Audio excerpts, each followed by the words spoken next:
Hello and welcome back to the channel. It's episode 3 of our £500 to £15,000 challenge. I've got 2 things today that I need to do. First is take care of all the finance side of things, so we know where we're at, what we've made, what we've spent. Second thing is, I want to keep this video under 15 minutes because they seem to be getting longer and longer. So, let's crack on. Right, we'll do costs and whatnot first. So, 500 quid is the budget we had. We spent 200 on the Jag, which obviously left us with 300. And then we spent £39 on an MOT, which took us to £261. I've got it all jotted down here. And then we bought some service bits. What was it? Air filter, oil, and a drop link. And for that we spent £52.15, which took the total to £208.85. However, we only used the 5 litre of oil. Didn't need the 1 litre because I had a little bit knocking around from a previous job. So we were credited with £5.83. So that took us to £214.68. And I managed to get 300 quid in this Seat for that Jag. So far, the total profit we've made is £14.68. If my maths is correct, we're at £514.68 as a total. The next thing I want to do, I want to try and show you this starting issue that it's got. Now, I haven't started it yet today. In fact, I haven't started it since I brought it home about a week ago. Was it now? Can't remember. Last Sunday. About 8 days ago. So I'm hoping when I crank this now, it's going to either not start or struggle to start. So, here we go. Well, it was better than I expected. But there was a little hiccup there. Which shouldn't be. It should just be pretty much instantaneous. So as I said in the last video, I know the history basically of this car. I think I've sold it about 3 times. Should we go through the history? Go on then. So back in 2015, I think it was, or 2014, the garage I own, or co-own, obviously we did a bit of car sales, so we bought this to sell on.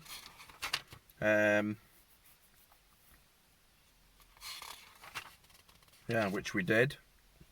6th of May 2014 apparently. We did a service on it, so that'll be roughly the time we bought it. My signature's on there somewhere. No, it isn't, but it's my handwriting. So pretty much 5 years ago to the day, this car first came into my life. 58,902 miles. And it's only done 67,274. So in 5 years, it'll be 6 years anyway. 6 years, it's done next to nothing. But yeah, I sold it to my missus's mother-in-law. Not my missus's mother-in-law. That'd be my mother. My missus's grandma and granddad. They owned it. I think they owned it for a year. 18 months maybe. And then they had their eyes on a motorhome. So they asked if I would buy it back off them. Which I did. I guess they needed the cash as a deposit or as part of the payment, I'm not sure. And then about 6 months after that, they bought it back off me, and now 5 years down the line I've took possession of it again, and to be honest, it's been pretty reliable in that time. Nothing much on MOTs. The only problem they've had is since the timing chain has been replaced, not by me, I'll add, but they've had this starting issue, and I did scan it, I think it was last year sometime, and there was, I think it was a cam and crank correlation fault.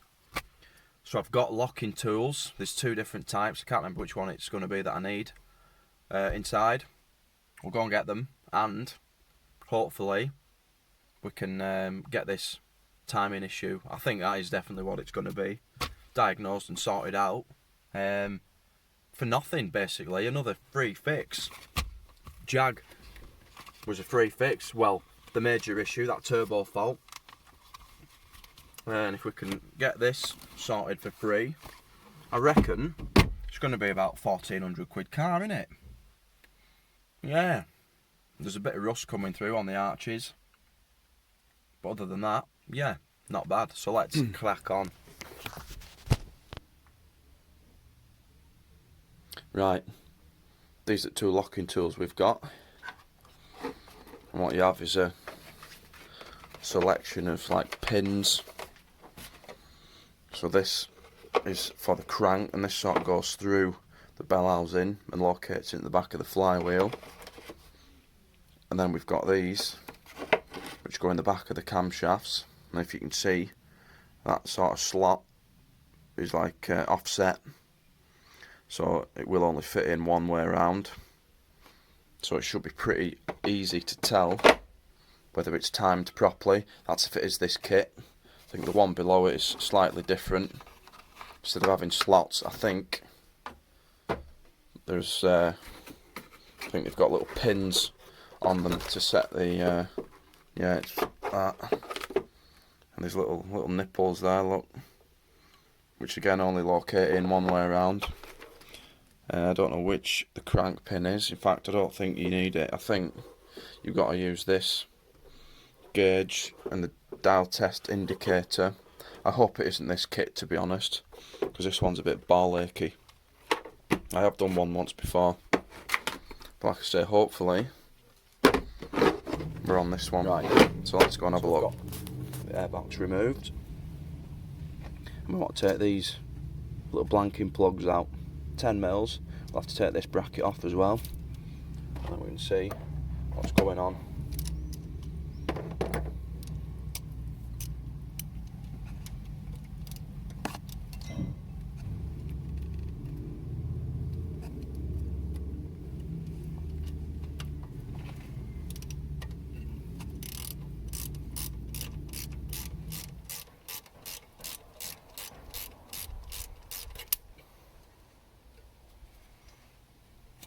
Put your bolts somewhere safe, if I can get it out.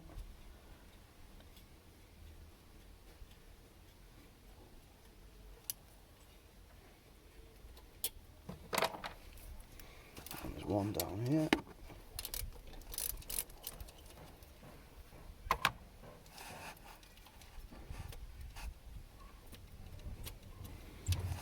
And then this. Just sort of twist and pull like that.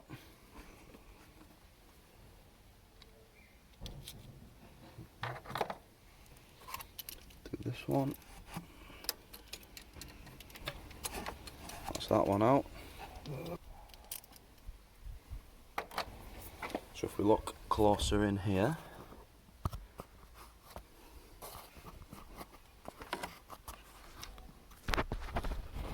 you can see 2 little sort of grooves on the end of that camshaft. It's the same on both of them. And they obviously are meant to sit sort of parallel, horizontal with sort of the cylinder head. So it's pretty close to being timed up. So I'll just turn the crank and see what happens.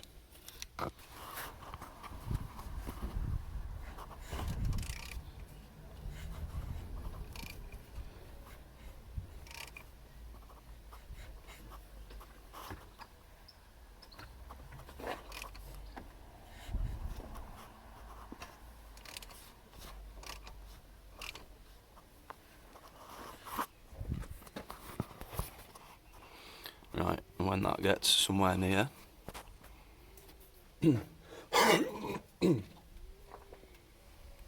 this should just fall into position. What you twat.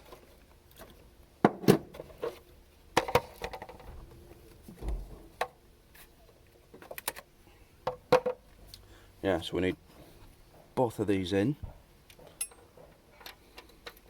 And both of the holes need to line up so we can secure it into position. So it doesn't need much now, just a little tweak. And I think that there, maybe a touch more.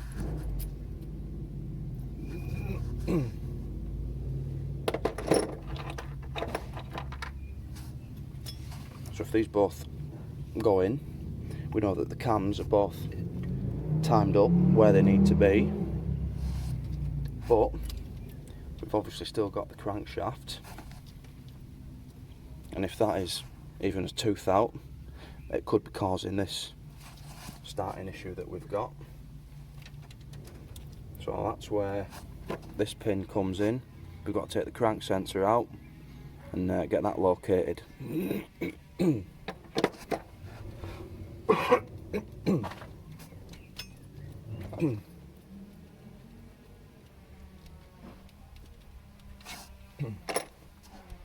So the cam timing is lovely. So let's go down and see what we need to take that sensor out.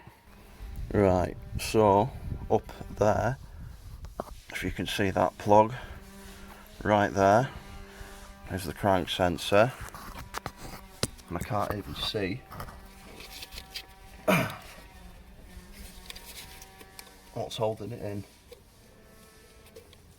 Oh, fucking hell. I have to try and unplug it first, so I might need two hands. Right, we've got the crank pin locked in. I had to take the two cam ones out again and give the crank pulley a bit of a jiggle to get that crank pin to go in.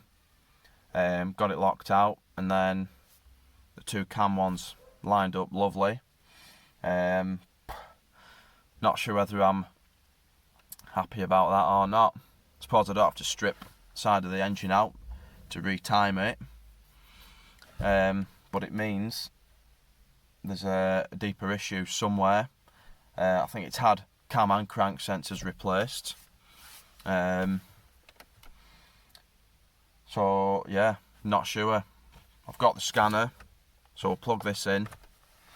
I'm 90% positive of this code it'll bring up. I think I said it the other day, it'll be a cam and crank correlation fault. But we'll get it plugged in. See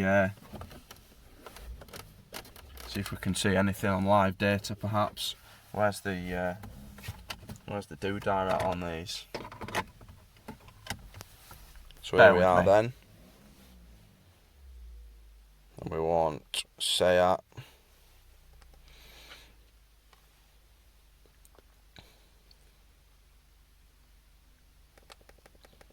(2007). If we auto ID it, ignition's on.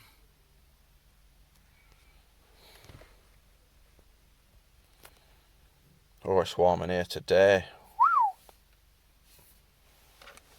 Oh, maybe we'll have to manual ID it. And I don't even know the engine code. Just bear with me. Right, I'm going to have a guess at BXV. I'm sure it'll tell us if it doesn't like it. Engine management.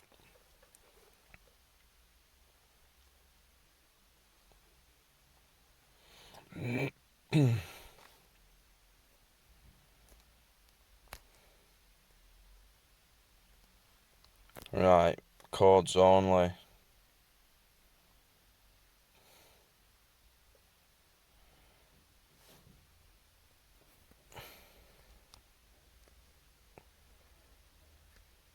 Well, not the faults I was expecting. Let's clear them.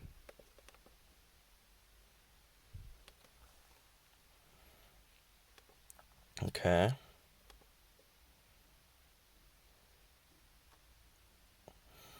No codes present. So, if we start it up.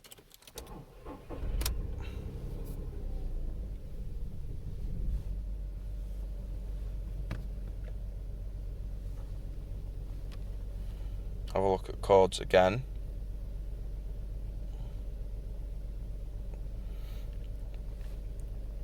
Signal too low, open or short circuit. Well, not bad at all. So, we'll leave that here for now. Next time around, I think the plan will be to get the multimeter out, make sure that cam sensor has got all its voltages, earths. I'll have to have a look at a wiring diagram and see which wire is which. But it could just be a case of a shitty sensor. I noticed it's a Lucas branded one, and they're not really that well regarded nowadays. I know 20 years ago perhaps they were quite a decent reliable brand, but nowadays, yeah, I think the quality has gone downhill a bit. So we'll leave that video here.